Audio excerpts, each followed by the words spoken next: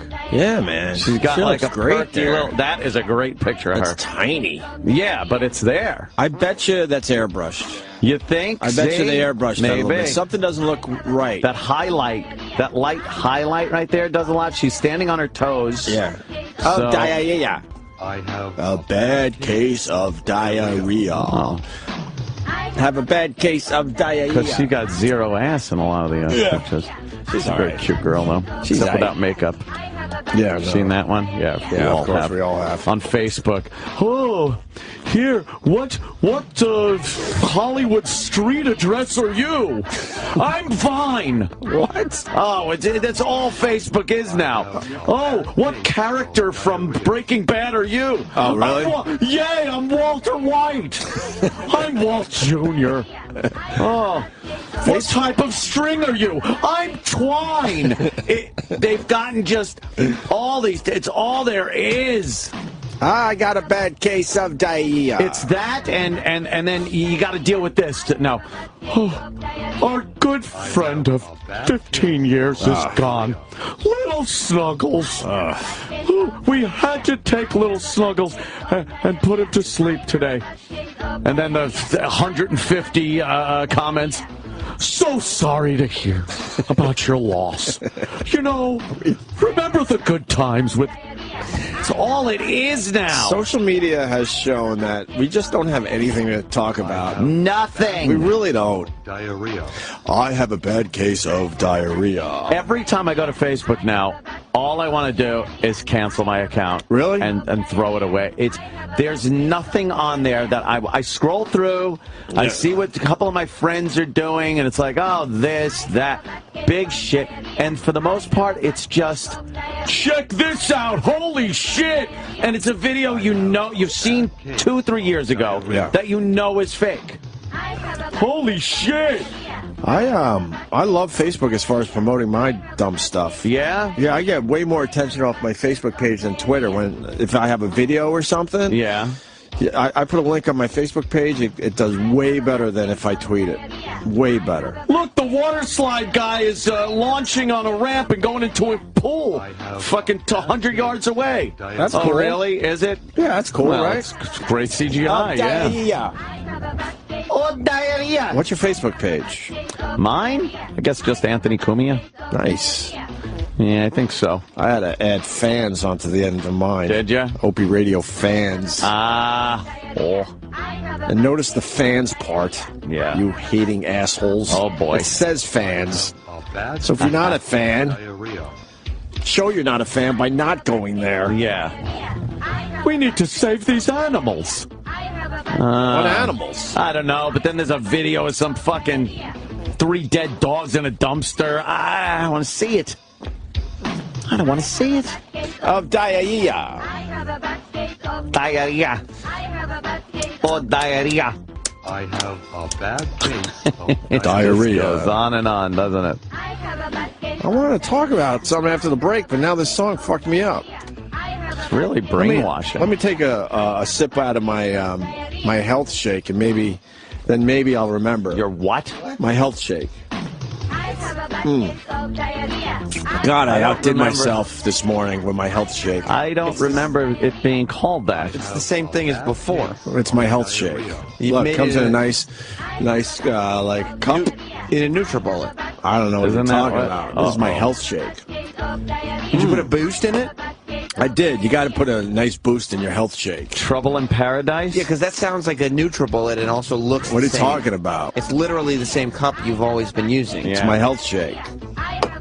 What'd you make it in? I outdid myself, though. It's kale, spinach, pineapple, mango, oatmeal, and flaxseed, and a half a banana. That's like a double boost. What?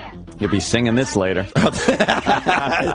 Man, when I drink my health shakes, the poo flows the next day. Yeah? Like, this turns into poo, which is weird.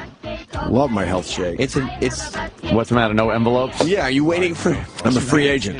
I've decided to become a free agent. You can't get paid. I'm not getting the respect I deserve. You're not supposed to be paid under the table to mention products on the air. That's called payola. I'm not mentioning a product, am I? This is my health shake. No, what about Dr. Ian Smith's Malt Shop 1950s fucking blender? You're gonna push that one?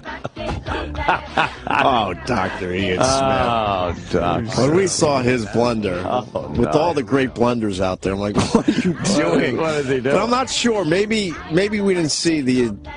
No? Logistically, it didn't look like one of those blenders that... Where you twist off the blades for easy cleaning? The blades are way down there where you gotta twist your hand like you're fisting and get it down in there and clean under the blades, and it's impossible. That's why no one wanted to make their health shakes. Because the old school blenders were a pain in the ass. Just a pain. Right. You go right from the blender to the cup. Same thing. Whoa. What are you doing, man? What happened to our song? The diarrhea never stops on the Opie and Anthony channel. I see. Is that it? Yes. We only stop the diarrhea twice an hour. People want to know if we saw the hoverboard with Tony Hawk and Christopher Lloyd. Yeah, another example of dumb people thinking that was real. Yeah. Tony Hawk actually, what did he put out? Some kind of a half-assed apology or something saying, I didn't think anyone would think that was real. Yeah, well, people think it's real. People really think there are hoverboards? A lot of people think it's real. Yeah, where's the commercial? Let's see this. Yeah, the thing, right. Tony Hawk rides a Back to the Future hoverboard. All right. No, he doesn't. Little street. And here comes the DeLorean. Right. Not the Back to the Future one, just your standard DeLorean. Okay. Yeah, there's no Mr. Fission on the back of this one. No. Is Christopher Lloyd going to get out? No lights. I'm Christopher Lloyd. Yes, he is. And about 25 years ago, I played Dr. Emmett Brown in the film Back to the Future 2. Right. A landmark film that, amongst other things, introduced the concept of hoverboards to the world. Now, at the time, as much as we all wanted hoverboards to be real, of course, it was an impossibility. But I'm proud to announce that thanks to the clever folks with HoverTech, the technology has caught up with the concept.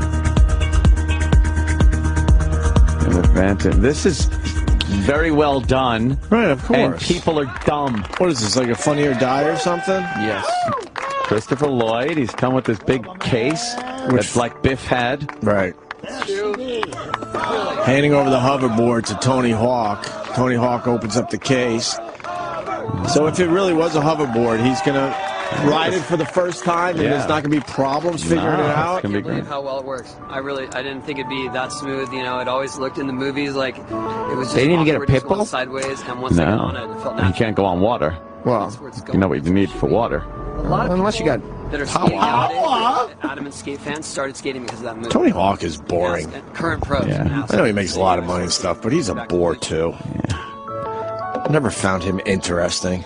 Anyone could enjoy it. We invited a few other friends to try out the board, most of whom had little or no experience skateboarding.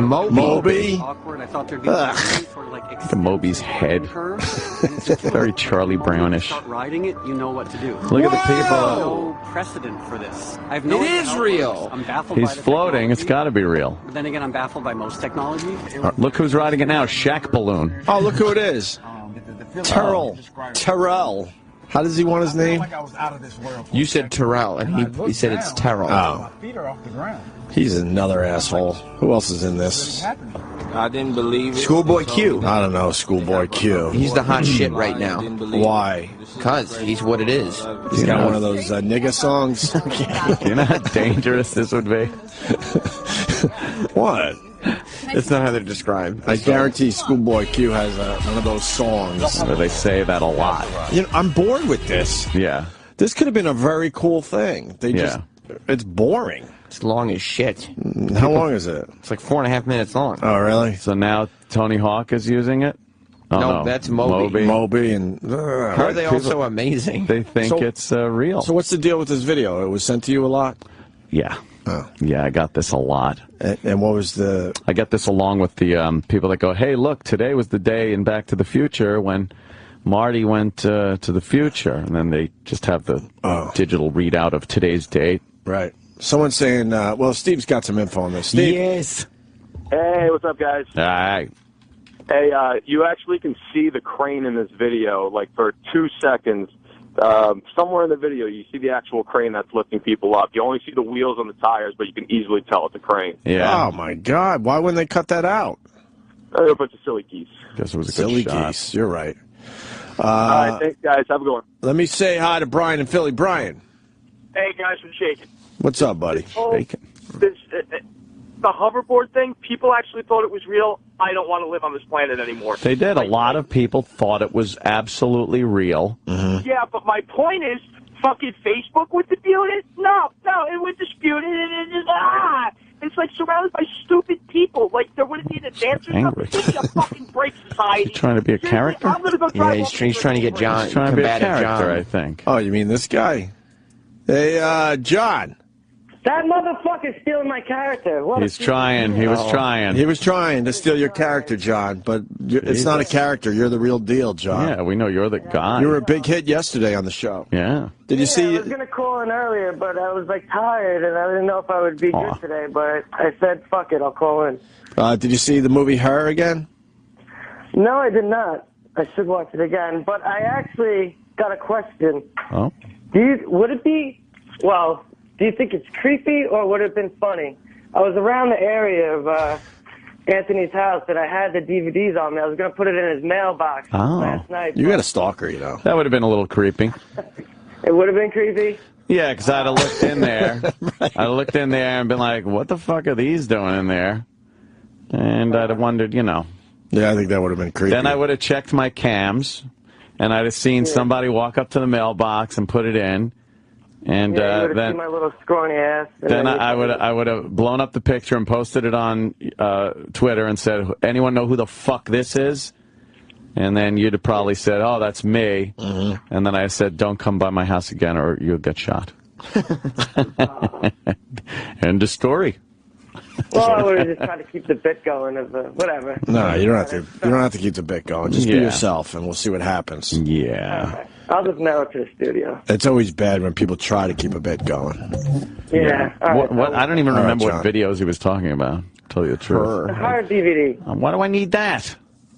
So you can watch it. I don't want to watch it. What do you think? You're going to fucking drop it off? Here's a scenario. I catch him putting it in the mailbox. Hey, what are you doing? Right. Oh, it's the Her DVD. I'm fucking combative John. Remember from the show? Right. Oh, hey, come on in. We'll watch it together. Look, there's Beavis. He's the famous Beavis. You can pet him if you want. You want a beer? Fast forward, you guys are just jerking each other off. Just jacking. In the theater, right? Yeah. In the theater, he says. In the theater, right? Yeah, it's okay if it's in the theater. Right. Yeah. Get the jacuzzi going, whatever. Yeah. Oh, see? He knows. It's going to be a nice weekend. Hey, 50 degrees. Wow, jacuzzi weather. John, I got to let you go because we got someone that thought the hoverboard thing was real. Oh, come on. I got to talk to someone that thinks this is real. Thanks, John. Nicole in Orlando. Girls. Hi. Oh, my God, what's wrong with you? Girls are really kind of stupid. You guys are gullible. God, I know. I was so embarrassed. I, showed my fiance. I'm like, do you think this is real? He's like, are you serious? Are you serious? Right now? Do you know the fucking amazing turn of events for the world that the ability to have a hoverboard would make for the world? Maybe it was wishful thinking. Commerce, shipping, fucking transportation. Like, it would be huge. What about the learning curve? Right. These guys all jump on and they can ride it properly? Wouldn't there be a learning curve? No, one was an athlete. I don't know. What's it powered by? How does it work? I don't know. Don't you know there's no way to combat gravity like that without immense amounts of power, magnetism, freezing temperatures? There's a way to do it, but there's no economical way to make one of those. I gotta make this statement. Girls need penises so they can be smarter. They really do. Unfortunately, we wouldn't want them then. Right. Because then they have the penis. Right.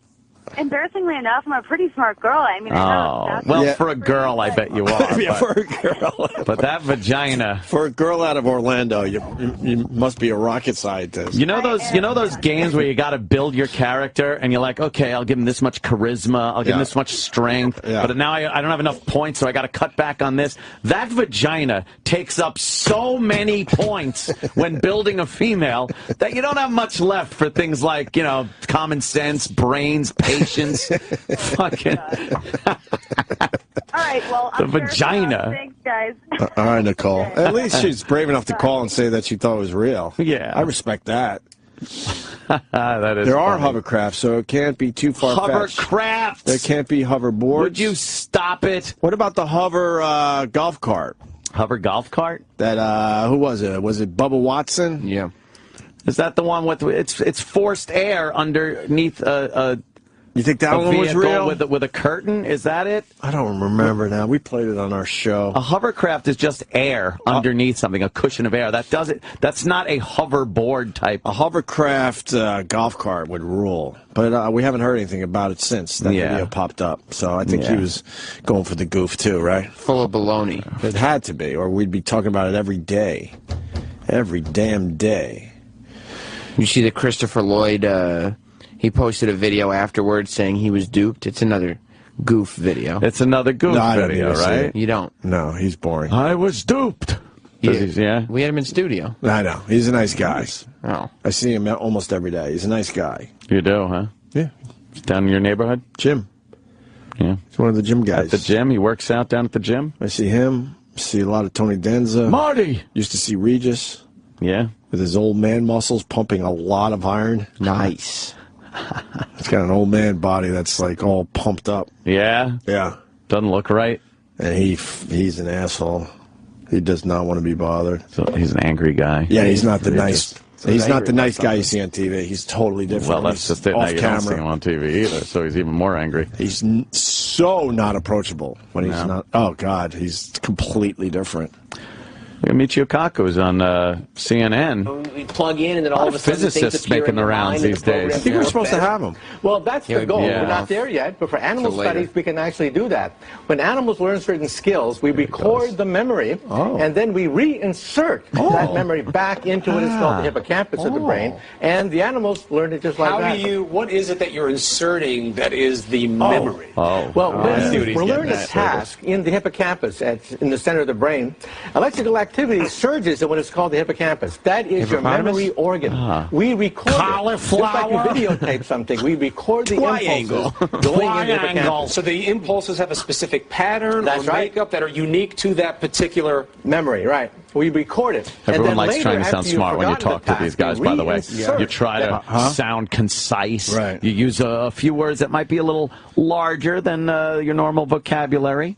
I'm guilty of the same thing. You just feel compelled to, like, oh, look, I made him think I was smart for a second. Do you think they know, do you think they ever think that you might be on their level? No, because everyone talks to them like that. Yeah. You pull out 2 or 3 words that you learned years ago that means something important. Or you just repeat what they said. That's what you're saying is... Yeah. So what you're trying to tell everybody, and then they go, yes, exactly. And you go, I'm so smart. I'm so smart. Maybe he thinks I'm smart. He doesn't. I just remembered something. Yeah. Do you mind? No. All right. Thank God you don't mind. Not at all. Hold on, man. Okay. Oh,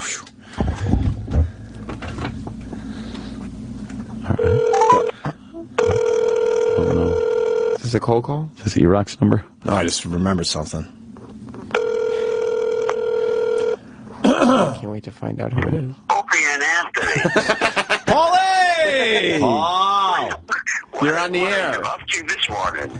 You're awake this early. I thought I would have to leave another message for you. You should tell him he's on the air. No, I'm in the He's on the air. Yeah, you're on the air, buddy. He knows. I just went by my office to pick up my phone charger, which I left here. Are you in L.A.? More exciting news for your listeners. Well, I was thinking about you because yesterday I went and saw the Muppets movie with my young children. It's the new one with Ricky Gervais and the evil Kermit. I haven't seen it yet. Tell me. It was pretty good. I liked it a lot, but I was very mad because they only played a snippet of Rainbow Connection. Why I oughta. How could they?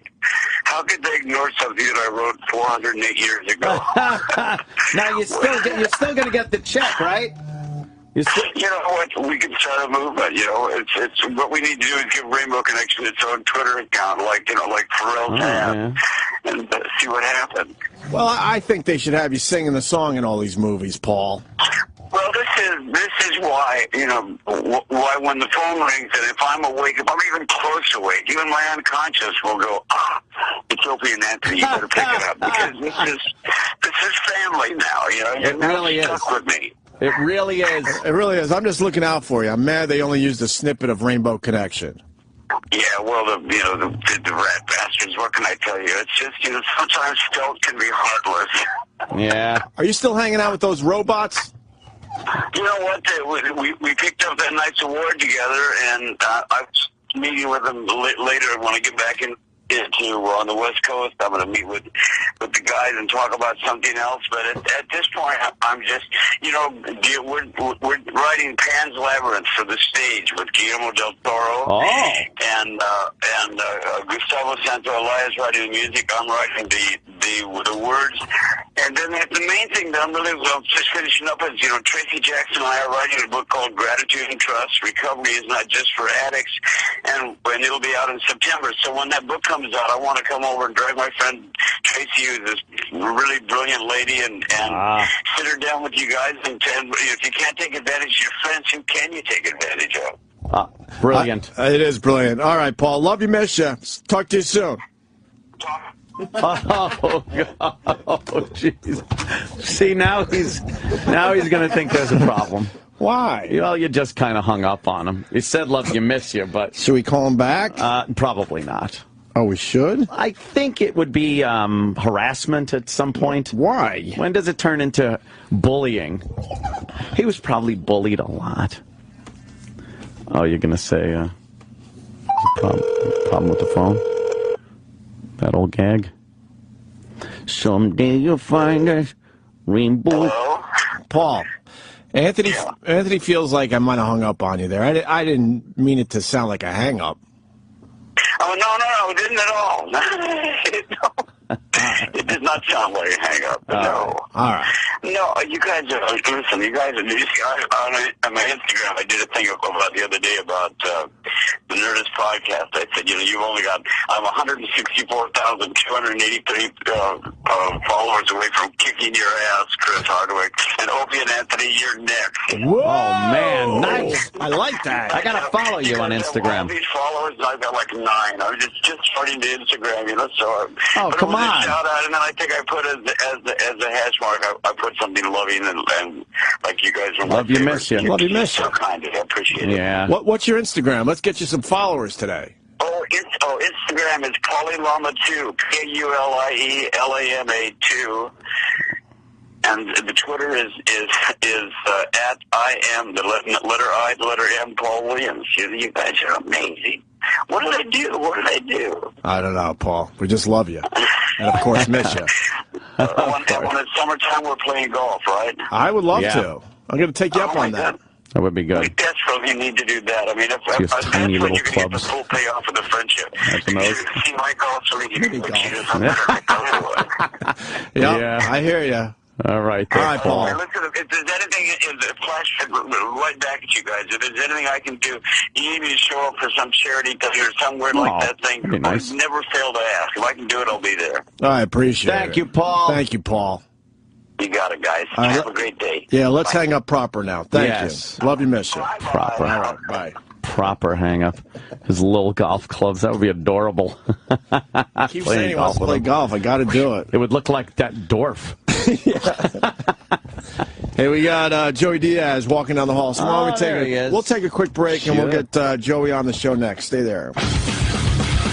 The Opie and Anthony Show. Got that right. Oh, yeah. Heading toward the weekend. Yeah. Where's Joey? Joey Diaz is here. Yeah, where is he? Did he go to take a piss or something? Maybe. Take a piss. Look at Vince, young Vince right there. In the corner. We were watching some of the new WWE network that they got because Sam subscribed to Hey, Joey. it. How you doing, man? Yeah, take a seat. Whichever one you want there, watching the Joey. Brooklyn Brawler and Kamala go at it from '93. Look at young Vince. Good old young Vince McMahon. Pompadour hairdo and stuff. And a red bow tie. Yeah, ready to do the interview. That's right. The post-match interview. Wow. What's up, Joey? What's up, guys? How you been? Thank you very much for having me. Well, you kidding? It's been a while, right? No, it's been a long fucking What was that about? Who the fuck knows? You had a problem with us? No, I'm kidding. You know, whenever I come to town, I don't know who to call. Yeah. I don't know who to even, and then I come and I go, fuck, I should have called Opie. Where you live? L.A.? Los Angeles. Yeah, you're in L.A. Yeah, so I didn't know, it's just, but I talk to Jimmy. I see Jimmy at different, UFCs. Right. Well, we're back now. Yeah, no, we're back. We're back I'm together happy. finally. I'm happy. Great to see you guys. Twitter's very excited that you're doing our show today. Yeah, I'm very excited. Very cool. Yeah. Someone told me to mention ranch dressing. Oh, I fucking hate ranch dressing. They said if you just mention ranch dressing, Joey will just have something to say about it. I just hate it. I just don't know where it came from. Reason? No? Just don't like it. No. I'll tell you what the real reason is. You go to these places and you go, let me get an order of wings. And it comes with blue cheese. No. It comes with ranch. Well, let me get blue cheese. We don't have blue cheese. How the fuck don't you have blue cheese? Then you shouldn't be serving wings. Then you shouldn't be serving wings. That was my argument. Yeah. And when some places in like Orange County, California, they just served ranch dressing. I'm like, and then, that sounds like a very Orange County, California Yeah, it drives me crazy. So that's why I just took offense to it. All right, you offer me ranch. That's cool. You don't have ranch. Now give me the blue cheese. No, we don't. If you have the blue cheese, I won't get pissed off. Right. But for you just to say I don't have blue cheese, that just sets me the fuck off. That's no disrespect to Buffalo, New York. That's like the thing. Yeah. It's all these places that have to make like wings their own. Their own thing. Just stay with the original recipe. Everyone loves it. We've decided we love buffalo wings. You don't have to do the honey barbecue, whatever the hell. What is it? Honey mustard, sweet and sour. I do like a good barbecued wing. I like a good teriyaki wing. No, they're not bad. But that's but it's not a buffalo. But it's wing, under the guise that it's buffalo wings. They do that to you. We make our buffalo wings different. Well, then don't call them buffalo wings because they're not buffalo wings. I lived in Buffalo for 3 years. You started real big up there. Well, sure. Rochester, Buffalo, something like that. Both places. I was huge. Oh, that's right. Wheeze. What's his name? Brother Wheeze rules. Brother Wheeze. You should do his show, man. I do. That's the connection. Okay. Yeah. That's the connection. I remember him telling me that's right. That's the connection. I learned this radio thing from Wheeze, big time. Big time. No one else really. Maybe an influence here and there, but Wheeze really. What years were you up there in Buffalo? Oh God, pushing late '80s. They don't fuck around up there. Late '80s in Rochester, early '90s in Buffalo. Okay, yeah, they don't mess around up there. That's cold weather up there, Jack. Yeah, that's the home of Rick James. That guy didn't fuck around either. Yeah, he knew. Old Rick James. You know how to keep warm. He lived on the fruit. Fucking yes, he did. Firing up that pipe. I saw him years later at the Comedy Store, like just in front of the Comedy Store one night, and I almost died. And I thought he was clean. He obviously was. Obviously, yeah. I thought he was with some fucking chick, and I didn't even shake his hand. And just seeing him, I was like, fuck it, that's good enough for me. Yeah. We had him on. Yeah, we did. I just remember that. We had him on at WNEW. We had a good time with him. When he was fucking Linda Blair, it's like, oh my God, what the fuck is she doing? That's all I could think was, what the fuck? That means Anthony had a crush on Linda Blair, by the way. Who didn't? Come on, growing up. That was a bummer to you, huh? Oh my God, about the same age and shit like that. So you were with her through The Exorcist and then the prison movies and shit like that, all that hot fucking Caged Heat, whatever it was. And then it's like, oh yeah, here she is with her boyfriend, Rick James. I'm just like, fuck. What happened to Linda Blair? Where is that poor? Exactly. See what happened? I don't know. She does those Comic-Cons. got all fucked out by Rick James, and that was it. He fucked her out, too. He was fucking those bitches up. Making them smoke crack. Yeah, 3 fingers in that pussy, yanking that monkey up. When you pick him up by the hoof like that, and you hit him in the face with your cock. That's because see, there's fucking, then there's coke fucking. Right, coke that's where you get evil. You got a towel on and a gun in your underwear, and you got a knife in your fucking shoe, and you're eating pussy, but you're pulling her hair. It's fucking disgusting. Nothing better than fucking dogging a chick and having to peek out the window every 2 seconds because the cops are coming. Go look out the window, you dirty bitch. Rub Bengay on her feet. Torture those motherfuckers. When you snort coke with a freak, they know. And especially once it comes to the last half gram, they got to work for every fucking line. Yeah. They're sniffing your asshole. They're doing everything. Oh, yeah. Jesus. There's nothing really anyone can trade for that last half gram. It's hysterical how I haven't done blow in 7 years. And sometimes, like, I'm 51, I'm done. But you look at a chick and you're like, oh, she would have been fun with a package. She would have been good. Because without a package, I don't see it. But with a good coke package where you let them piss on you and get all fucking evil and shit, there's nothing like a chick pissing on you in the shower. Tremendous. These are just tremendous. Guy in Dallas used to call that whore bait. Oh, yeah, no, it is. That's there's difference than picking up a woman than going up to a woman and going, listen. Guy in radio in tremendous. Dallas used to get the hottest girls, and I asked him one day, and he goes, it's because of this. Yeah. Well, he showed me. It's the whore bait. Yeah, she could be at a fucking restaurant with Brad Pitt talking about 3 black kids in Uganda, and you cut them right off with a package. You just come right in and fucking waving that thing, and they'll look at you. At least you got their attention. You know what it I'm is? an ugly dude, but with blow, I was fucking Elvis. I don't give a fuck. I'd show up in that room, I had a 12-foot dick, because I got a rock of coke, and I could front. So we'll get this party started, baby. When you think about how much you wanted coke back when you were doing coke, how much you wanted a fucking, especially like the last bits run out, and all you're thinking about is getting more coke. Now you think you're a girl, and you got a fucking pussy that is exactly a 1-for-1 trade ratio with blow. It doesn't seem fair. But it doesn't seem fair. But if you're the guy with the coke, then it's of course you're getting laid. And when I used to get creepy, because towards the end I would hold on to it. Like, let's say I didn't know if you were going to suck my dick. I wouldn't give you the good shit. I'd cut it with aspirin. I'm a fucking dirty bastard. I get bare aspirin, I cut them and put them in aluminum foil. And I'd work the whole thing. Like, I'd do a little bump and give it to her. Once I realized she was all in, then she got the good stuff. Got some of the good stuff. Fucking, that's dirty shit. Do you miss it? It's been 7 years? No, not like that. And it's a different life now. Once you, that shit's fucked up. I started in '79 here. This hit this area like a fucking bomb. Nobody remembers what cocaine. Cocaine wasn't a drug that you did to get fucked up. It was a state. It pumped you up. If you came out of a bathroom, like you were VIP. Oh, look at him. He's got blow. Yeah, he's doing blow. Oh. And people come up to you and go, how does it taste? How cool is it? Yeah. It leveled you. It made you. It was like wearing fucking. Those fucking idiots now that all have glasses on.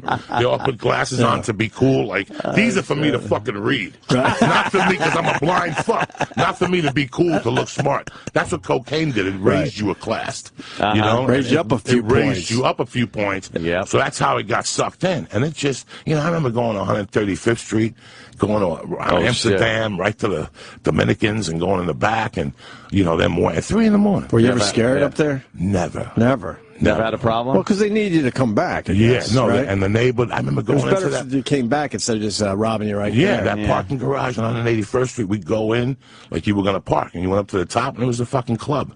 It was an after hours. What do you mean? Wait, it's an old parking? Old parking right off when you come in from the bridge from Jersey into the city. You cop, and then on 181st Street, there used to be a parking garage there. And you'd go in the parking garage like you were going to park. And you go to the top floor, and it was a fucking club. Cards, women. And the cops just left that stuff alone back then. No. It was a different city. It was a complete different city, and it's very hard to explain to people who live here now. Right. Well, maybe someday soon, with de Blasio in there, it'll get back to where the it way is. it was. You guys are hating on him, correct? I don't like him. I think he's full of shit. I don't think the city was as fucking in such a bad shape that his whole pitch when he's running for mayor is how I'm going to turn this city around and change. It's like, city's fine. It's making a boatload of money. It's been never been cleaner and safer to walk around in. What really needs to be changed around? You know, yeah, income inequity. Sorry, welcome to the fucking world. That's how I feel about it. So yeah, we're doing all right. Yeah, so, I would love to see some of the porn theaters come back though, and some of that dirty taxi driver looking fucking streets. A little dirt. A little dirt. City needs a little dirt. Now, don't they still have a few peep shows like Peep World and they all pushed that? them all the way. Oh, man, they pushed them all the way out. Yeah, you remember that shit? It was everywhere. School. It was. We used to love coming to the city in high school to just walk around. We were little suburbanites. We were out on Long Island, so coming to the city was like big an deal. adventure. Fucking bang! You went to a peep show. You'd walk in, and it would all be early. Like, let's say you cut school at 8, you come over like 9. You get a hot dog. You went to Peep World, and it'd all be Hasidic Jews walking in and out. A lot of fucking Hasids. They like that little pussy in the round. Then you walked in and have like the little buckets. You see like the little Puerto Rican dudes with the buckets that clean the thing out. Cleaning the jizz. You went in there, and then they had the two types. They had the glass, where you could pop your head through the glass and see the action. Then they had the bulletproof glass. Right. Remember the day we did that? Yeah. No, me and my brother. Yeah. All squeezed in one of those where you couldn't put your head in, but they had a hole. See each other across the way. You can see each other. You can see people whacking off. You look at them and they catch you. I'm not jacking off over here. Yes, you are, cocksucker. Your shoulder. Everyone in the round, like the girl, it was like seeing a concert in the round, but it was a naked girl. Like Westbury Music Fair. Me, you, and my brother went in. We squeezed into one booth. Remember, he was trying to grab the girl's leg. Yeah. He put his whole arm through, and then the fucking thing would come down. Then the thing would come down. You couldn't see. You'd have to put more tokens in. But like if you went early, they'd have to put chicks. They'd pull chicks off the street. Like it was chicks that would fuck all night long, and then they'd go in there for like the last happy hour. The streetwalkers. And they'd go lay down like a black chick, and some guy that was fucked up would fuck them, and the table would spin around. And they either had the glasses the window that popped up, or the one that was just open where you could smell the pussy and the jizz and the vodka and the cigarettes. And then after she got fucked, she came to every window for like a tip. You know what I'm saying? So you have to give her like change. I remember when I was like 13, 14, I sucked a black tit. With just one tit. That's all she could fit in the glass. I sucked that motherfucker like she had milk in there for 35, 38 cents. I don't know what I had. I sucked that black tit. That was tremendous. Then my friend Lance got his head caught.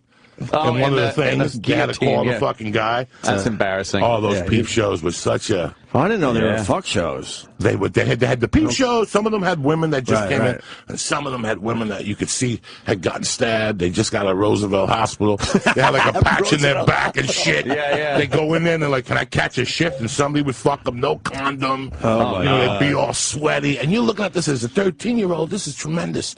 This is fucking. You know, you really got to imagine that was probably a very tough job to get that cleaned up. To get a city that was in the shape New York City was in the mid-'70s to early 80s and whatnot, and then we pushed the 90s with that stuff. I know, but like really just starting the cleanup procedure and how long it took, but to actually get it done, because a lot of big cities, they just give up on that shit. But do you remember, we were at NEW, I think, at the time, and remember when Giuliani said, "I'm cleaning up Times Square," anyone that knows New York were like, "Shit, good luck with that." Good luck. Yeah. Now, fast forward, look at this thing. It's a money-making machine. It's unbelievable. A tourist destination. The turnaround is, wow. Just saying 42nd Street when you were a kid. Oh, it got your heart. You're like, got a boner. Well, let's go down to 42nd Street. It was nothing but fucking hookers, peep shows. Me and my crew, we were too scared to go down to 42nd. No, we went into Times Square like you're talking about, but we just walked around and like looked. Got approached for fucking sex, drugs, all that, but we were too scared to actually go into some of these places. What you need, man? What do you want? We want marijuana, cocaine, ácido, marijuana, cocaine, 10 keys. You would just hear it, and it was all fake. Constant. It was all fake. Everything. If you bought something, it was fake. Off the street. And then you'd fucking turn, and it'd be 3-Card Monte on Broadway, and you got beat. 3-Card Monte. One of my boys. This is how crazy me and my guys were in Jersey. We used to snort THC crystal, which let's cut this shit. That's fucking Gorilla Biscuits. That's that shit. Whatever was big in the 70s. What is that? That Angel Dust. Angel Dust. You either got it like in Harlem, two like tray bags, which you sprinkled on weed, or you got it in Jersey and you snorted $10. You did Angel Dust. We snort Angel Dust. Come over here, take a bus, and then play 3-Card Monte. And the deal was we met on 178th Street. So we got off the bus here, and we go, it's 1 o'clock, 5 o'clock in front of Port Authority, because we're going to walk across the bridge. So that was our goal. So me and Anthony, you would go with somebody else, and we'd meet up there. What'd you do? Oh, we went to Spanish Harlem. We fucking bumped into this pimp. Whatever. That's how we did it. Yeah. 13, 14. That's amazing. So when I sit there back, I go, how fucking lucky am I that I went up and down this shit. Up and down. But you played 3-card Monte? I think one time. Or you just wanted to check it out? You'd stand there and watch the tourists get fucking raped. It was fun until they started looking at you like, all right, you're in next, and you're like, oh, fuck. And sometimes they sucked you in. Where is it? Where is it? And sometimes I had a friend once go, what the fuck is wrong with you? It's a fucking scam. What the? And all of a sudden I see him. And all of a sudden he's like, hold on. He put the 20, and all of a sudden we thought it was a scam. I fucking saw it. I saw it, so. Wow, they were really good. They were very good. They got rid of 3-card Monte. Yeah. It's funny when you see an old New York video on YouTube. I was watching something a month or two ago, Our Latin Thing. It's a documentary they did in New York City in the early 70s about Latin music, Fonny All-Stars and Hector Lavoe and all that. And they show the cities. It was fucking filthy. Amazing. Fucking paper. Paper on the streets. Just the literal filth. The garbage filth. that was on the sidewalks and in the streets. Well, Taxi Driver shows it pretty good. Fucking filth. Taxi Driver's good. You know what else? The French Connection. French Connection really shows that shows some great old New York City fucking filth. Yeah, bums. Paul in Freehold wants to know if you ever had a box lunch. What is a box lunch? Oh, no. In Times Square. All right, we might have to have... That's got to be eating some fucking nasty pussy. What's a box lunch? Hey guys, a box lunch is exactly what it sounds like. Now I've only read about this, but I've read about it in many places. It's in Times Square in the early 70s. There would be a girl on stage, and it was $1 a lick. Jesus. And she would wipe herself off with like a towelette. You ever have a box lunch, Joey? No, Joey. No. Sounds like something Norton would do. That's disgusting. Yeah, like I said, that was early 70s. Yeah, all right. I'd never heard of that one. Thanks. And then another guy asking if we ever did the fake IDs thing. Of course. Yes, that was easy. We did that. We did that, but we were too scared to go into the porn stuff. IDs were like fucking nothing back then too. It was like your license was a piece of paper, no picture on it or anything. The Jersey license had no picture. No picture. So if your friend had a brother, you stole his license. Yeah. He got the duplicate. You got the it was tremendous. Very easy. You typed in the shit and signed it. Remember how lame you were if you didn't have a fake ID at 16 or 17? Had to have one. It's like, it's so easy to do. What's wrong with you? And a lot of the guys from Long Island, where we were from, would go in just to do that. Now your license has sonar, radar. Oh, God. You see the new one? It's like, it's holograms and shit, I think. No, they got you now. In there. Now they got you. These fucking things. You still do the pod, right? You know what? I stopped smoking 3 weeks ago. 3 weeks? Why? Because I tell you what happened. I started going to jiu-jitsu. And I'm working hard. I'm going to kettlebell class. I'm running around, and my cardio's sucking ass. So I said, let me give it a couple of weeks, just to see if that helps. I mean, it's 30 fucking years of smoking pot. Wow. Eventually, and it's not like I smoke cigarettes or nothing. I'll smoke a cigarette from time, not in a while now. We just had a baby at the house. Oh, congratulations. So thank you. So she's a year old, a year and a half. I mean, I'm fucking 51. My wife's 44. We were together 15 years. Nothing ever happened. Nothing. Oh, this is nothing. This is a surprise? Yeah. Out of nowhere? Out of nowhere. You gave up trying, basically? No, we didn't give up trying. I just thought I was defective good. 30 years of blow, THC, the New York City pollution. I swam in the Hudson. I ate an eel from the fucking Hudson in the 80s. Somewhere, the sperm bank tied up. And she's a nice, we had cats, and she's very sweet, and somebody threw a blessing on me, Damn. She's beautiful. The wife is happy. Changed your life, right? Yeah. But not, all these fucking people. Oh, my God, no, fuck you. I'm still a savage, though. Right. You're focused. Your day is more, you have this tunnel vision type deal where you can't eat the fat. There's no more fat. It's me and her and the wife, and I go on the road and I have the podcast and I fuck around, but that's it. And you're 50. What are you going to do? That's it. No more pot for Joey Diaz. Well, I didn't say I'm going back on Doug Fucko, what's his name? Doug Benson's, my man's podcast. Right. So I'm doing that the 18th.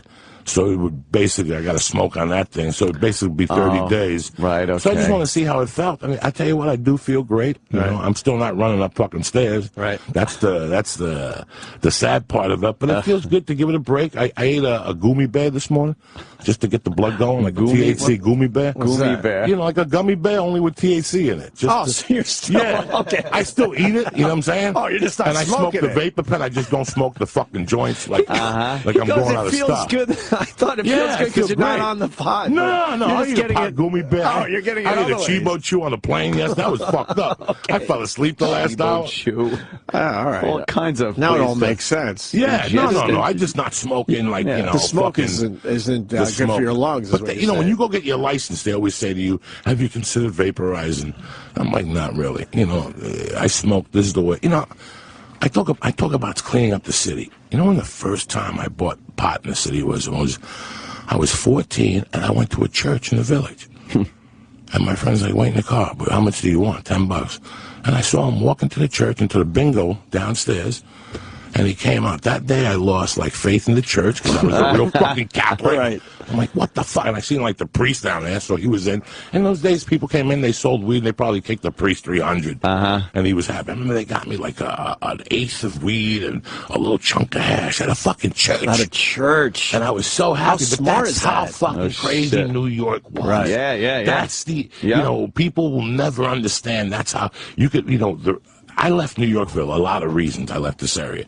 But the main reason was everything is too easy. I could come and buy a bazooka at 4 in the morning. I could come into New York and go, oh, Opie, somebody fuck with you, let's go buy guns. Right. I had it that good. If I want an 8-ball, I could buy an 8-ball. If I wanted a kilo, it was too wide open. You know, now I come to New York and I'm here with Joe last time. I can't sleep at night. Or I fall asleep at 8 like the old man that I am, and then at 4 I'm walking around. I got up at 3 last time and walked around. There was nobody on the streets. No. Yeah. This is the New York I left. No, at fucking 3 in the morning. No, these streets closed down These streets closed down at night. I walked a half a mile looking for a friend. I had a joint. Looking for a fucking friend. Because in New York, if you're looking for a friend, you got a joint. You'll find somebody at 3 in the morning. Nothing. So everything has, you know, 3 in the morning was like, fuck, we're in Jersey, the bar's closed, let's go into New York. They give you sunglasses when you walked out of these why places. can't they fucking, like, do that with Detroit? I mean, New York was broke at one point, too. Why can't they just do that? They don't have money coming in, with Detroit. You got to have the money coming in. The thing is, New York didn't have the money coming in either. They got rid of the corruption. Like they had to fucking... Remember Gerald Ford? Of course. To New York City, dropped dead, and under Abe Beam and everything. But the city was broke, and somehow managed to use it as a tourist location. It was more corruption they were getting rid of it. Yeah, that's true. But I mean, it just seems to me like, given the right leadership, any city could probably recover. I don't know. Detroit's pretty rough. It's fucking rough. Fucked, I know. Detroit is rough. Look at the videos on YouTube. But listen, it's amazing. It's not only Detroit. When you travel to a lot of these cities, you see the demise of these cities starting. You know, I did a show in Pittsburgh 2 years ago. Yeah, bad. And they were telling me that the bars around the stadium don't open unless it's baseball season. Really? Like year round. Yeah, that's it. The city, the scene moved to the other part of the city, so that scene isn't that hip. So no one would be there. You know, you go to cities like Buffalo, had some great construction when I went this time in January. Really? Well, Buffalo, down the Great Lakes, that was all industry that has dried up. The boating industry and all. You know. And there's massive, like, factories and industries that are just, like, closed down, just sitting there. Once Fisher Price left Buffalo, that was the beginning of the end. Jeez, you know, really? what people don't realize is Buffalo has the #1 attendance in minor league baseball with the Buffalo Bisons since fucking Jesus left Chicago. Since there was just Polish people up in fucking Buffalo eating pierogies, and they won't get them a Major League Stadium because they won't hold that's a fucking lie. Today, they're building phones you could fuck a phone in 2 years. In 2 years, you're going to be able to click a pussy's going to come out, you can fuck it. You can't build a fucking stadium with a whole 10 pounds of snow, bitch, up in Buffalo. That'll kick the city up. They've been trying to get that team for since I've been there, which I left in, I don't know, 90, I guess, 91, somewhere around there. And even back then, they were hopeful that it was right around the corner they were going to get their team. It's not happening, and their stadium's beautiful up there. They have a nice minor league stadium. But Detroit, that whole area, Cleveland, Detroit needs a fucking infusion. Well, Cleveland downtown is creepy. It's creepy. We were up there about a year ago. That always freaks me out. Zombieland, man. No one there. It's an empty fucking But as soon as you walk down the street, all the homeless people come right at you immediately. They're a bit aggressive up there in Cleveland. The homeless. It's fucking, it's hunger. Right. And we're going to get it. Hunger's coming. This is real.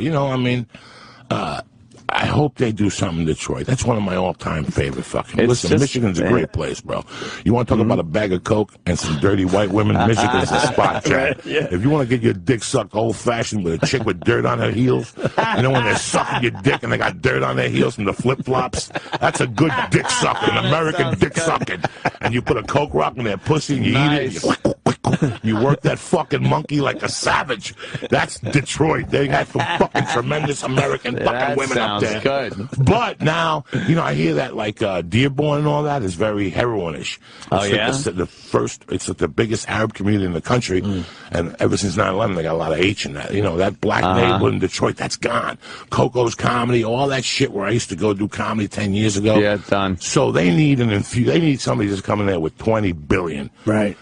But again, who wants to everything fucking has do to be that? Can't you buy a house for $60 in Detroit? Something like that. Yeah. I think it's worth a shot. Let's buy a few houses and see what happens. Until the leadership changes, though, you still got that heavily Democratic. There's no one willing to really crack some fucking heads and clean shit up like Giuliani. But the hipsters are moving in a little bit, and the art, the art community. Get some of that. A little bit. Detroit's a little tough nut to crack than Williamsburg. You got to see Anthony Bourdain's episode on Detroit. It's pretty good. Yeah. He's not giving it that much hope. He shows a tiny bit of hope, a drop of hope. A little glimmer. Yeah. Little taste. Did you ever do the heroin? A couple times. Never the needle. I can't see needles. Thank you. That's where the good man helped me upstairs. Buddha, I can. Needles scare a lot of people. Needles. I did a couple lines in Jersey. I did a couple lines in Colorado or something. A couple in California, and that was it. I loved it. I could see. You could see it becoming a problem. I could see it becoming a big problem. Shit. That's one thing I never. Not one thing. That's one of the things that I never. Never did. Never tried that out. That for me was absolutely crossing the line. It was out there. Coke was fine. Fucking a little freebasing was fine. Freebasing is fine. But that heroin, that was the line where you all of a sudden were a junkie, Freebasing for me was just too much drama to get high. I got to get the rock, baking soda, cook it, run it through a fucking sock. We never did the baking soda. We did the fucking, the nice way with the ammonia and ether. Oh, Jesus. And water. How'd you figure this out? Yeah. Someone showed me. We didn't have the internet, though. How'd you figure it out? Meth, shaking in a fucking Give a man Gatorade. freebase, he could get high for a day. Teach a man to freebase. Without the internet, how do you figure that out? Just word of mouth, I guess. Word of mouth. Remember but you'd do that, how crazy that was? And then you'd have a slate, like a polished piece of slate, and you'd dip into the ether, which was on a different level than the water and the ammonia, and you'd put the Coke in there, stir it around, and when you took it out and spread it onto the slate, and you go like that, it would just evaporate instantly and leave this white fucking streak, and you take the blade, whoosh, whoosh, whoosh, whoosh, right in that pipe, first hit of the night. Oh my fucking God! Oh my God! That was crazy. That was crazy. By '82 they were selling kits. Yeah, really. There's a place in Jersey, East West, and you go in there for $50 and you bought a kit that came with everything. The powder, the fucking glasses, the spoon. Jesus. And it was how People it took over. That was another thing, too. People that smoked crack, because I was like, no, I fucking freebased it. I don't smoke crack, you fucking piece of shit. I looked at crack like you're a fucking, justifying, low-life right? fucking ghetto rat. Get out of here. I'm talking freebase. This is a civilized way to do cocaine. It's fucking clean, no chemicals, right. Just ether, ammonia. Ether, just ammonia, a couple things, no all big the deals. impurities come out. There you go. We got to take a break because we got Jim Jefferies on hold. We got Adam Ferrara down the hall. And, of course, Joey Diaz is here. You're playing the Stress Factory, huh? Yes, brother. Very cool. Nice. Vinny's place. Does a good job down there. Yeah, it was great last night. Vinny Brand. Good crowd? Yeah, they were back last night. A lot of kids I grew up with, came out, so that's great. They come out from Jersey. Really? Just still alive, huh? They're still fucking alive, man. So I can't listen to that. And they're 40. Are they tempting you? Not at all. Like old times' sake. No, not at all. These guys are all for old times' sake. I have like maybe 3 friends that get evil, and I've already warned them. Right. Like, do me the favor as a friend. Right. Don't get evil. It's not worth it. Right. You're gonna sit like an asshole. You're gonna look there. Your jaw's going from side to side. You're gonna be. And I gotta be honest with you. I love your appearances on Joe Rogan's podcast, obviously, but I haven't heard your individual podcast yet. It's craziness. I gotta try it this weekend. Where do they find you? The Church of What's Happening Now on iTunes. Okay, The Church of What's Happening Now on iTunes. That's Joey Diaz's podcast, and it's Mad Flavor on Twitter. That's it. All right, we're going to continue with Joey. Stay there. I'll be right here. Yeah, Lil Rick James for Joey Diaz. Is that it? Oh, yeah. Mad Flavor on Twitter, who's also playing the Stress Factory this weekend. Went well last night, and he's got shows tonight and tomorrow at Vinny's place. I got to go down to the Stress Factory. It's been a while. I don't know if I could do it this weekend. I got to go out to Huntington, but don't sweat the small stuff. All right. That's it was hard this morning. Some traffic this morning. Yeah. Did he put you up in that hotel? Bitch. Yeah. He's putting me up in that hotel. He's good that way. He's got to deal with those hotels over there right off the turnpike, right? Yeah. Really? Really sharp. It's nice. If you go and check out Vinny's, club, he'll set you up. Yeah, He'll give you a room. I went out there once. Yeah, I drove back. I go, Vinny. I don't feel like driving home. He's like, I'll put you up. What a guy. Yeah, I'll put you up. Yeah, this midget voice. Little People, Big World. Same guy. Same voice. If you know that Same guy. Adam Ferrara is in studio. Hi, Adam. Wait. Maybe I should do that. There we go. How are you, fellas? Pretty good. We were talking about old school New York. Yeah. You remember being a Long Island guy. You come from our side. But I heard you. I was in the office. I heard you, like, your crew would come in and you were too scared. I swear to God. I came in, and it was Ozzy. When I came in, we came in the city. We got off the train. We looked around, and Ozzy said she was a hooker. And I was like, she was just into me. I said, for $20, she'll be into all of us. Yeah. Let's get the hell out of here. So she wasn't into you. I just liked observing the pimps and the hookers. They were right in the open, and we were brave to go in and get dumb fake licenses. That's what. Yeah, and we were just walking around the seedy parts and thought we were cool. And look, oh, the looking was great, but like Joey's saying, going in at 13 or 14 and seeing a fuck show, a peep show like that, that would be unbelievable. It's disgusting. Mentality. Listen, but it still shocks you later on. You think about, you're like, what was I thinking? You couldn't control. Like, I wouldn't be able to control myself. I remember having a fake ID and going into the Tender Trap, that fucking tit bar, on Long Island. Disgusting. And just like breathing like, because you knew a chick was coming out, her tits were going to be hanging out, like nursing that fucking $8 bottle of Bud. That was it. I had the fake ID because you guys were all older than me. So I needed it to hang. I needed to get into. Remember the Salty Dog? The Salty Dog in Huntington. So I was terrified. Well, the Tender Trap was high class, though. What are you talking about? Do you remember? You remember Danny's Den? Danny's Den. You remember Danny's Den? It's now like a Wallbaum's parking lot or something off. What was that? Jericho? Yep. I think it was Jericho, Turnpike, and that's where the rough ones were. Brass Monkey was a good place. But it was still cool to see them with their, like Joey was saying, their gunshot wounds and their C-section scars, and they didn't. Stitches. They kept like dancing. Subway cars. Sexy as fuck. I love those Ronkonkoma, Long Island white trash strippers that would be there during the day. When you leave the strip club and the sun is fucking hurting your eyes still because it's high noon. The pretty girls are on the weekend. Right. And at night. Open pole night. Or after open pole. Or after 8 p.m. Yeah. It was just I don't go to strip clubs like now for some reason. No. Like even Vegas or nothing. It holds like when I was a kid, the whole was sneaking in was the best part. When you got there, like, I got to get out of here. I'm going to get a social disease. And you're seeing to see nudity like that, there's just no mystery anymore. But these kids don't understand. No, it was the only place you could see shit like that. You didn't have the internet or anything. So when you walked in one of these places and women were nude, you were out of your mind. When I was like 15, they opened up a bar in northern New Jersey called the Meadowlands Inn. A bunch of cops got together.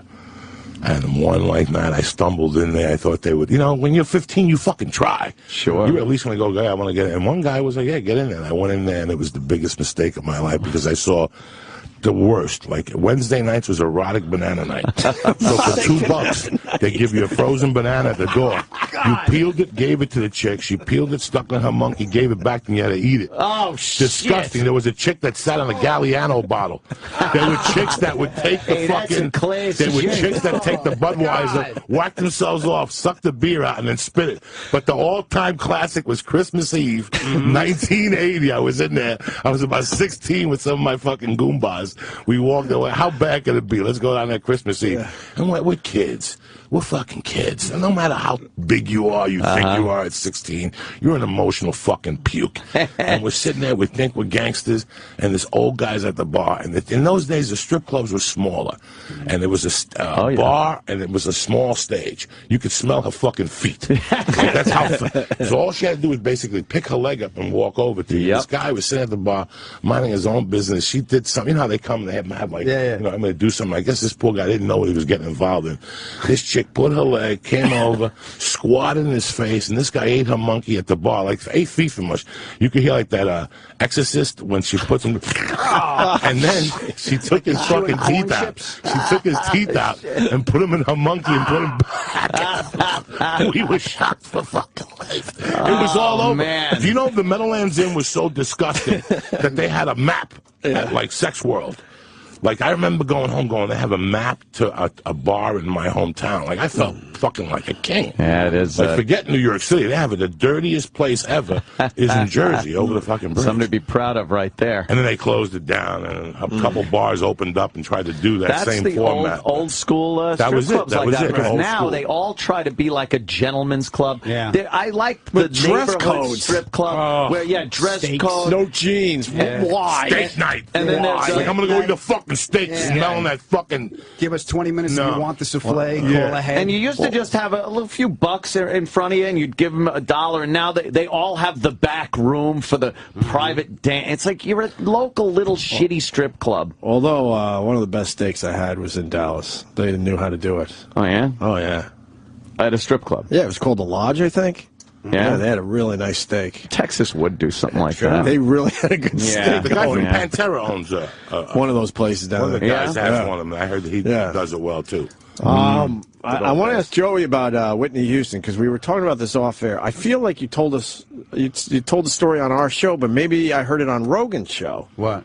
You used to hang with Whitney Houston. No, I never hung with Whitney Houston. A little bit. What happened was, I was on the Rogan podcast, and we got into a conversation with her. It's really weird how, again, sometimes it's not something that you plan. That you have written out. Sure. I had forgotten about it.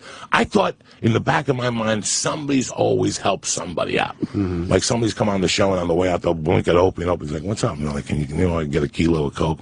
And Opie will make a call and say, "Yeah, go hook my buddy up in Long Island." Right. And Opie will never say nothing. Well, I had the same thing happen to me in L.A. Like 2001, I used to buy weed from a kid, and he was one of those guys at CAA, kind of a stock clerk, and he met somebody, and he wasn't at CAA anymore, and he met some guy, and that guy went on to be a road manager for musicians. And one day I was buying weed, and he goes, "Do you know where I get some fucking blow from?" And I did it, and I wanted to help him, but I go, "Nah." And I didn't know for months. I kept saying, "Nah." One day he came to me, he's like, "Bro, it's Whitney Houston's road manager." I was like, "Fuck it, let's try it out. It's Whitney Houston. How bad could it be?" So I started getting them blow from time to time. Like they would buy like 17 grams, like 14 grams, and he would give it to me with per diem money.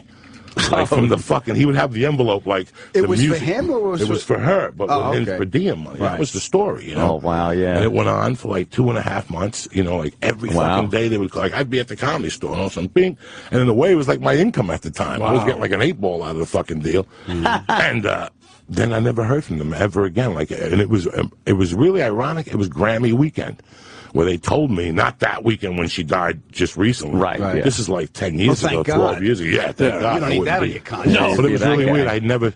I had spoken about it on the Joe Rogan podcast, and it was amazing how I got contacted. And I did this a year or two before she died. And I got contacted by thousands of people. Yeah, huh? Thousands. And I said, you know what? I don't want to talk about it because it was... Oh, I thought they wanted Coke. No. I thought they wanted Coke, a lot of people were calling. Got a kilo. Joey can get the shit that kills a motherfucker. No. It's amazing how... I never spoke about it. It was like nothing to me. And I spoke about it like 2 years later she died. So like a lot of... Well, you would know that. How do you not know that's a huge story? You talk about it, it's like, one of America's sweethearts there is a coke I've fiend. always heard, but everybody knew. At that point, they did, yeah. You know, I found out the weirdest way. I knew when I came home for a wedding, I had friends of mine that had a car wash in Englewood Cliffs. And at the wedding, we're talking, and they're like, dog, you know who comes in all the time? And there's always bindles. Remember, they came in bindles. Under her seat. Okay, so she had Whitney, them in and I'm like, car. Whitney Houston, really? Really? You're going to tell me, Whitney, I want love, fucking all those children are the future. Stop it, all right? Let Fucking them stop lead the way. And then the reputation got out of hand. And when you go to Atlanta, you really hear about it. Like, that's where the brothers really fucking like, you kidding me? Fuck. She was around here terrorizing people. Jesus. I got to go to the phone real fast because Jim Jefferies is catching a flight. Yes. Jim. Hey. What's up, buddy? We got Joey Diaz in the studio and Adam Ferrara. Hey, Jim. Hey, Jim. How are you, buddy? Where are you flying to? I'm about to go to New Orleans for a gig and then off to Dallas. Nice. Yeah, I think so. I'm going a week after Mardi Gras, so I don't think it's going to be that exciting. I'll probably Dallas, tell them where to get a steak. Yeah, you go to the lodge, I think it's called. You can get a nice steak at a strip club down there. I'm serious. And then another place is called Legs and Eggs. That doesn't sound good. Or that's their breakfast joint. Or that's their promotion. So when all the other bars and stuff close down, you go and get legs and eggs. One strip club stays open a little longer, and you get some eggs with your legs. Yeah, Jesus. So no, I hear New Orleans. Everyone says you got to go to New Orleans when it's not Mardi Gras because it still has that party atmosphere, but the streets aren't packed. Yeah, I want to go there when women accept, they take their tops off for beads. Right. I like that level of currency. But they still do it all year. They do it all year long over there? All year round they do that. Of course. We've only been there for Mardi Gras. And it's been crazy. Insanity. You can't even cross the street. Yeah. We used to go down there every year. I think we did maybe 3. Yep. And we used to broadcast from the balconies, and we would see such debauchery happening. We would just watch below us. Black guys beating up white people on the street. It was fantastic. Jesus. No, the knockout game years ago. Yeah, it was before everyone called it the knockout game. We saw it in New Orleans at Mardi Gras. These poor couples, and you couldn't even warn them because no one could hear you. Yeah. From above, we would see it going down, man. This nice couple just walking on the sidewalk, and they would turn a corner, and all hell would break there's loose. the bunch of thugs. They're walking right by him. Bam! The guy would get punched in the face. It was girls getting her tits squeezed, and it was fucking just thugs. Just. I'm not a fan of Mardi Gras. How many beads do you get for that? For punching? Yeah, for punching white people in the face, you get some beads. How's the show going? I was stupid to say that it's starting up soon, but it started a couple weeks ago, right? Legit? Yeah. The new season? It's going good, man. Yeah. It's going good. The critics are like, it's a bit hard to find on the new channel. It's on FXX now. FXX. So that makes it a bit more difficult. But it's going good, man. I think I'm pretty happy with the ratings. I'm pretty happy with the response we've been getting. And this season's a lot better than the first season. First season had a few shitty episodes in there. No, I liked it, man. You're being hard on yourself. I liked every episode. Oh, well, watch this one then. Okay. You didn't know it started. Well, I can't watch everything. I got 2. You got 1 kid. Imagine 2 of them. Oh, I know. Yeah, but how late are you putting these kids to bed? It's on 10. No, He's putting himself to bed at that hour. Yeah. I'm going to bed by 10 if I can. But my son, he's already a night owl. We messed that one up. Yeah, we're doing it right with the second one. Yeah. Second one, we make sure goes to bed right at 7:38. Nice. The older one, he's only 3.5, pushing 4, I guess. Yeah, he goes to bed whenever he wants. We blew it. I got to bring up. I told you about Ellis years ago. Yes, I got your was ahead text. of the curve on that one. Yeah, I got your text. Yeah, you knew, right? He's got what I call bad character, man. He's one of those cunts that whenever he came into the studio, he always sort of eyed off with me a little bit and sort of went, well, what about if you wear a dog collar with a fucking an electric shock in it, or I hit you over the legs with a bamboo stick? And I'm like, no, I don't want to do that. Right. I've Yeah, that's right. I've worked on my personality for years, you fucking thug. Stop having heavy lifting with a fucking shock collar. Why don't we have some witty conversation, you dick? You dick. That's right, the shock collar and the It was, you know what, but it's easy to just trash everything, but that was kind of a fun day, though. Although you're right, it was a fun day, because you were really not into that. I told you about that, right? If you watch that footage back, yeah, I acted like my shock collar was my button, but I never actually pressed the button. I just acted like I was getting shocked a couple of times, and I took it off. Good for you. I wasn't going to risk that. I don't want to fucking electric volt through my neck. Go through that shit, right? We got brain damage. We got a guy that's been calling us lately that wants in on this badly because I guess he's wondering if you remember him. Hold on a second. John, you're on with Jim Jefferies. Jim Jefferies, what's up? I don't know if he remembers me, but I just got to say, Jim Jefferies is fucking hilarious to hang out with. And, so for years, I would drive without a license and speed. Jesus. And it's amazing how many times it would let me go. You know, when you're coming back from Irvine. Irvine, Ontario, and Brea. Those are the big ones when you're coming back.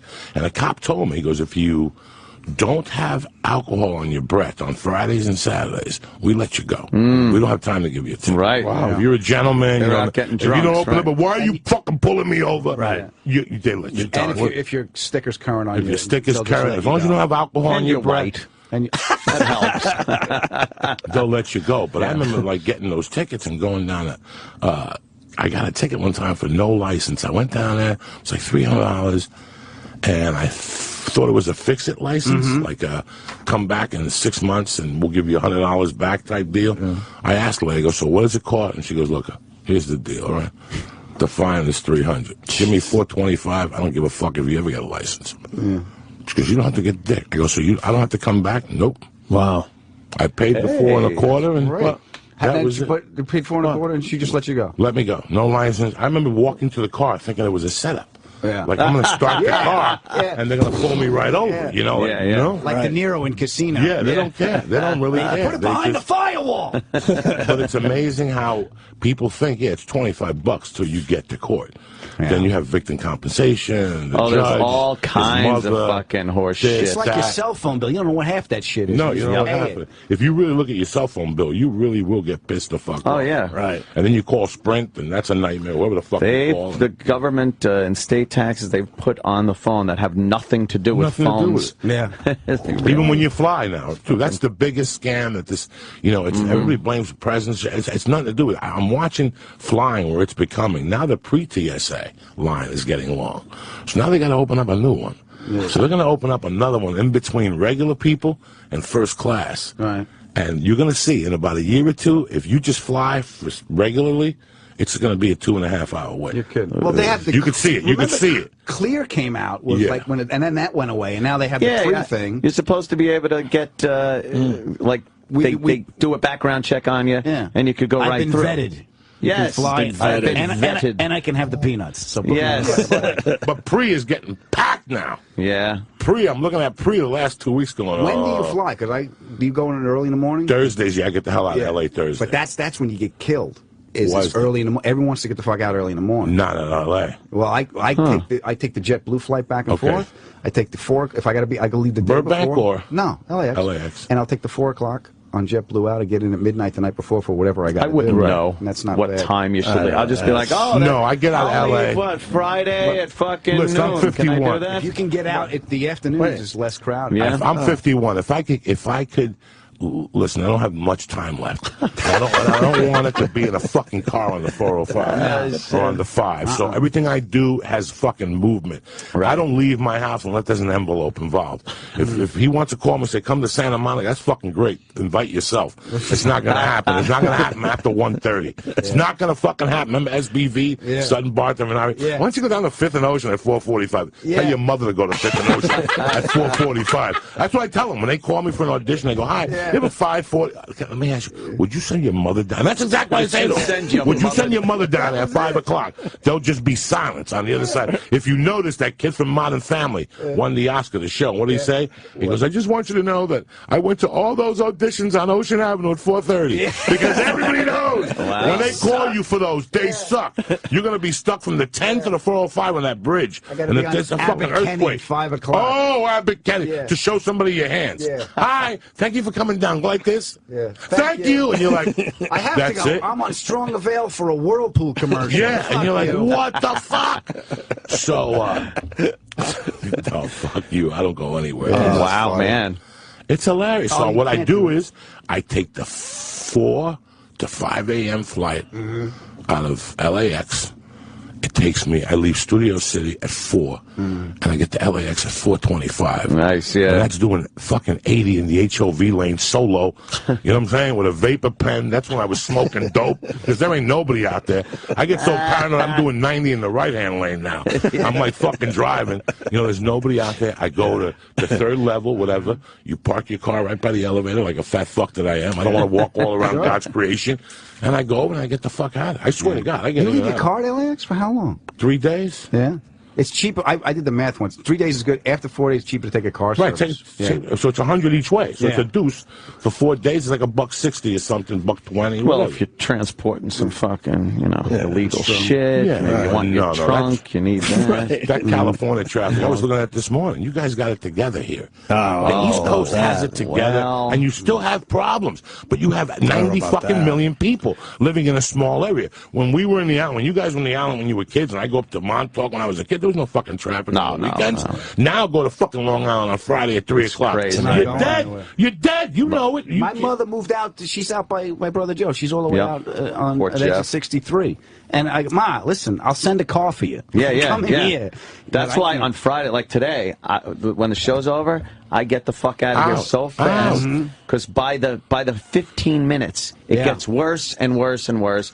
Rush hour, it's rush day. Yeah, getting out of here on the Friday. fucking roads are terrible. I mean, You seal the potholes? Man, don't we pay to get that shit fixed?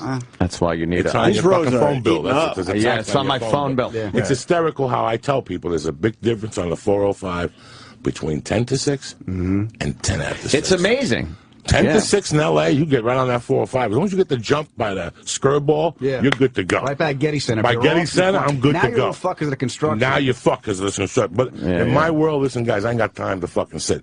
I get on that HOV lane whether I'm solo or not. In my world, the baby seat counts as a fucking seat, whether she's in the car or not, motherfucker. I just zoom, and I pass those cops. They don't even stop. What are you gonna do? 7 in the fucking morning. You really gonna pull me over? They do it on for what? All the times they don't get you, and if they get you, if they grab you once, who cares? You're ahead of the game. Yeah, it's worth it. That's how I look at it.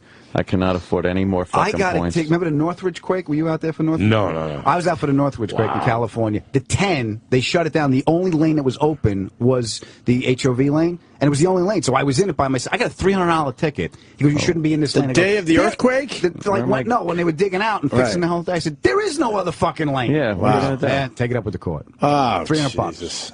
Oh, why? Yeah. How's Nurse Jackie, by the way? Great. It appears when it premieres April 13th. Yeah, that's what it looks like. Season 6. This is already. This is your second season, right? This is my second season. They're doing season 6. Wow. And we're in season 4.5 for Top Gear. Wow. And I actually go down after Monday, after Gotham this weekend. I go down and we start shooting. Oh, you're at Gotham this weekend? I'm at Gotham this weekend. Should promote that. Yes. Tonight, Saturday, and Sunday at Gotham. And then we go back. And I got to drive. You remember the Buick Grand National? Oh yeah, I used to love those. I got to drive one in '86. Oh wow. Yeah. So what does that mean? Those are fun cars. What does that mean to non-car guys like myself? 6-cylinder turbo. But when we were kids, that was the shit. That was the coolest Buick there was, because Buick is usually an old man's car. Yeah. But that was like a renegade. Grand car. National had balls. Yeah. It was fun. And I got to drive it, and then that was fun. That was because that's the coolest thing about the show is like I was telling Joy about the Buick and everything, and all these cars we loved as kids. Can I have that? And if they can find it, they'll get it for me. Did you drive the Paul Walker car? No, the Carrera GT. I did not. I hear they're just a scary nightmare. fucking. At that speed, those cars, and and they were professional drivers, man. Shit goes wrong real quick.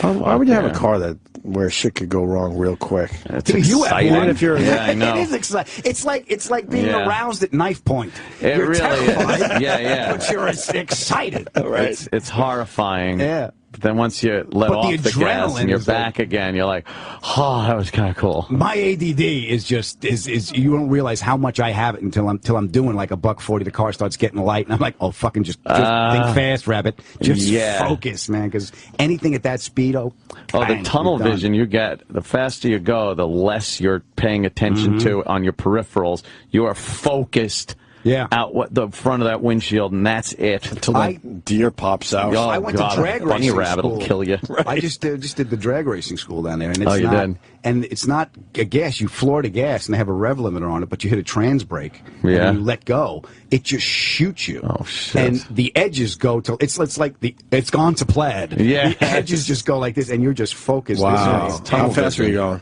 I don't know. The fastest I've ever been in a quarter mile is 11. In an electric dragster, so that's about $1.25. This was actually, I think they said it was about $1.40, $1.45, like 9. You're not scared at all? Yeah. Oh, yeah. You're scared every fucking time. Okay. All right. Cool. Thank God. Yes, it's terrifying. Right. But it's like fun. It's like that drag racing school. Yeah. Yeah. You got to learn that shit. They can't put you in a real drag unless you know what you're doing. You know what they got line locks so you can burn out and everything. It's not like we used to do in parking lots with just holding the brake and. Yeah. You lock up the front brakes and then you're big ass tires and then the noise and the violence. I remember doing that and it was rough in a 4-speed.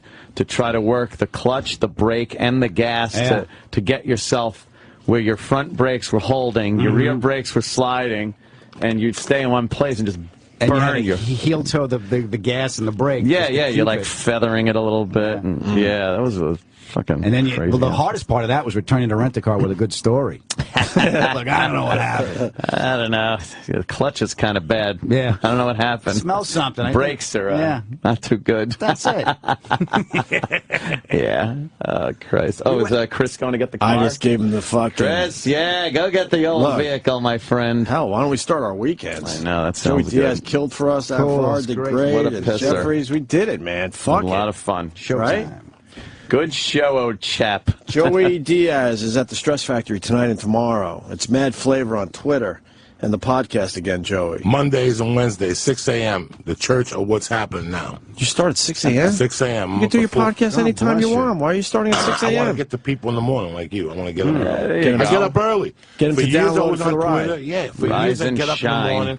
I get up like at 5. I'm one of those old men that gets up. But I've always gotten up early. I love it. Bright and early? Even when you're on stand-up time? Even, I grew up in a Cuban house. My mom would beat the shit out of me in the morning. Like, get up, you gotta fucking give your love to the sun and all this shit. So she'd make me go out and drink coffee in front of the sun and shit. Cuban coffee wakes you the fuck up. In front of the sun, In front of the sun? Yeah, like you gotta have it in front of the sun. So I always got instilled in me. So I used to get up on Twitter and just say stuff and put music on. So when I started doing the podcast, I go, I'm up anyway. I hate committing to something in the daytime because you know how LA is. You got something every day at that time. So I said, let me do it at 6 and get it over with. Here's my sleeping habits. Around this time of year, I've woken up and not known whether it was AM or PM. Like, I think oh, fuck, I got to go to work. It's like 6 o'clock, and I'm looking, and it's kind of blue out. It's like getting light or dark. And then I'm like, wait a minute. I think it's nighttime. Oh, shit, okay. Yeah, we're at that time of year where it matches up. 6 a.m. and 6 p.m. look exactly the same outside. That's the worst one, when you would fall asleep during the day and you wake up and it's night and you're just all like, oh, God. Where am I? What am I doing? What is this? I wake up early on the weekends because that's my time. Breakfast or beer? What am I doing? What is it? Before the kids get up, I got a couple hours myself. It's funny because I'll get on Twitter as he's getting off. Yeah. Like, it's almost like we're all night on Twitter. Oh, yeah. It's almost like we're tagging each other. He'll do his last tweet. I see him, and then I pop on right after. Like, I'll see him and I'll go, oh, this is going to be a cat or a gun? Cat or a gun pick. Well, you got cats? One cat. You're a cat dude? A little Bengal cat. Yeah, I'm a cat dude, too. He's a good guy. I got a dog. And you're a gun dude. He's a pussy. Yeah. You love guns. I love shooting guns. There are a lot of. I love going to the range. I'm not a hunter. I don't like hunting.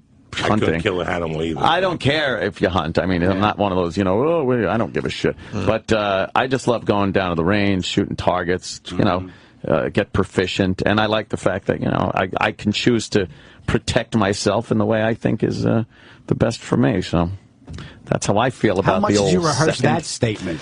I've said that on many a show on Fox News. He might have said that a few times.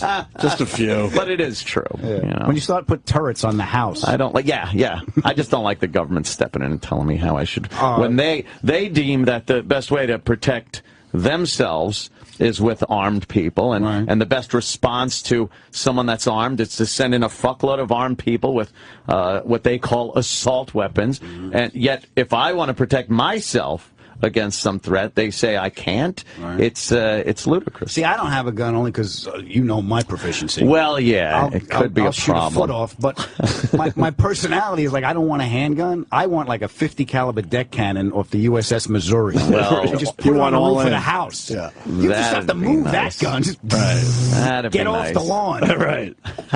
And Adam Ferrara is playing Gotham tonight. Yes. Tomorrow and Sunday. See Adam on 23rd Street here in New York, right? Yep.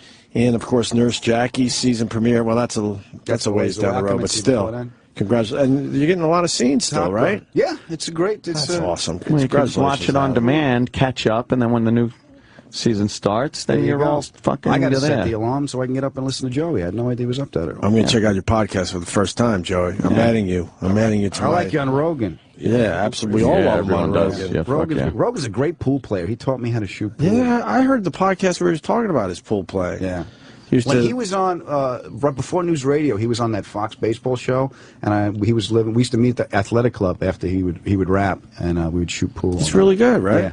What's the story there? His family owned it, or he worked at one? I'm trying to remember. No, now. it's a hobby for him. He just was hanging it's out. like chess for him. No, I'm talking about like back in the day. Yeah, he really likes. He just hung out. He looks like the kind of guy that would think out the angles. He focuses on it. Yeah, he knows it. So. He knows the angles. And he took, he's very intelligent in the sense that, like, he gave his pool table to charity or something. And I said, why? And he goes, because I would leave the comedy store and go home and shoot pool till 6 in the morning by myself. He's one of those guys. Wow. He had a pool table in his apartment. In his apartment. And the neighbor downstairs. That's how crazy. Yeah, he's crazy. I traded my desk chair when I moved from L.A. to New York. I gave him this big Godfather desk chair I had, and he gave me a Richard Black pool cue. I still got it. Nice. Yeah. He was hooked on the game, Quake. Oh, he was playing told me Quake? about how he got into Quake. He would go home at night. That's old So school. he got rid of all that shit. I thought you meant the breakfast cereal. No, one day I go over there, he gives me this computer, this monster. He goes, take it home with you. I can't have it. He's take it home. I brought it hilarious. home. My wife was like, what the fuck is that thing? I don't know. She goes, that's for like fucking game or NASA and shit. Yeah. I mean, this thing, when you put it on, the whole house would warm Crazy up. gaming like, why am I computer. sweating in the fucking winter? Because this computer he had, he was playing Quake across the world with Chinese people and Arabs. He was on there fucking playing Quake to them and shit. But that's how he catches himself. He's like, you know what? I have an addictive personality. So now I think he's got the pool table back. Yeah. And he had because the kids and the wife, he had but I think but he's great. You're right. Yeah. No, that's his thing. You know, we go on the road, we do the comedy show, we go eat. And then he'll say, what do you want to do? You want to go shoot pool? And Ari will get stuck with him. Ari, and then I'll talk to Ari, and I say, what'd you do? He had me at the pool hall till 8:15 in the fucking morning. That's what we used to do. he We used loves to it. shoot till it closed. He'll shoot till it closes. It was great. I miss. He came all the way to Santa Monica in his Porsche. We shot. We bullshit about cars and caught up. It was really nice. Oh God, I could play maybe 2 games. 2 games. Right. 2 games. I know, I'm like, bored. Then I got to get out because I suck. And he's not That's drinking. why. You know, there's people that shoot pool and they're drinking. It's all about he's not. beer. He's fucking just straight, playing. drinking Red Bulls, eating fucking Alpha Brains, you know, just fooling on a motherfucker. So Good for him. Good for him. No, it's great. All right, we're going to start our weekends. Let's Love you, man. Thank you very much for having me. Great Joey. seeing you guys. It's been way too long. Have a We'll see you great next weekend. time. And of course, Adam, what can I say? Be good, my friend. All right, we'll see you guys Monday. I want to take this opportunity to thank you all for listening to the Opie and Anthony Show. You know, as always, we as people enjoy the things we enjoy, but all good things must come to an end. And as we reach the conclusion of the Opie and Anthony Show, instead of being sad, we can look forward to what comes next. So remember to think of this not as the end of dirty jokes, but the beginning of a whole new set of ones. Till next time, take care of yourself.